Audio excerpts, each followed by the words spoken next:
Derrière le film Superman qui est sorti il y a quelques jours, il y a un classique. Superman de 1978 réalisé par Richard Donner, avec le grand Christopher Reeves dans le rôle titre bien évidemment. Je trouve qu'on a tendance à un peu trop oublier les deux premiers Superman. Parce que oui en fait la saga de base Superman, il y a 5 films, du coup il y a Superman 1, Superman 2. Dans les années 2000 il y a eu Superman Returns qui fait office de Superman 2.5. Et à l'époque du coup était sorti Superman 3 et 4 qui...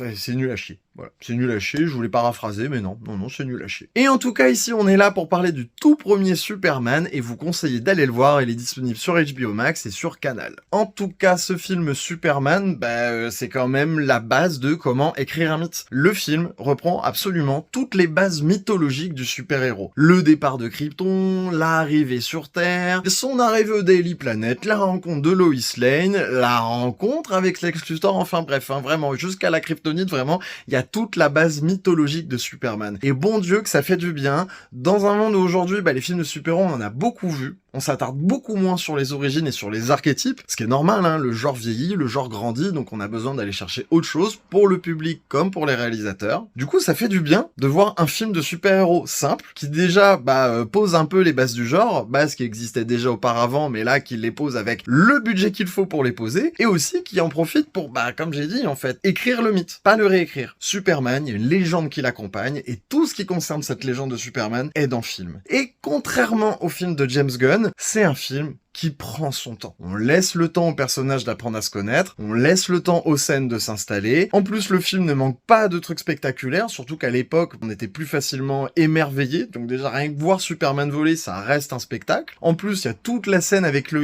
Lane qui est d'un romantisme, mais franchement, ça a fait fondre mon petit cœur. D'ailleurs, j'ai découvert l'extended cut du premier, qui commence avec la scène de procès avec Marlon Brando et les méchants de Superman 2. J'ai bugué sur le moment parce que je sais très bien comment le film commence et il commence pas comme ça. Et en plus de ça, ça a aucun sens de placer ça dans le 1. Ça a du sens à la limite si vous enchaînez les deux. C'est pour ça que je dis enchaînez-vous les deux, comme ça la scène d'intro du 1 trouvera son écho tout de suite et vous faites une grande séance ciné, un marathon Superman 1, Superman 2.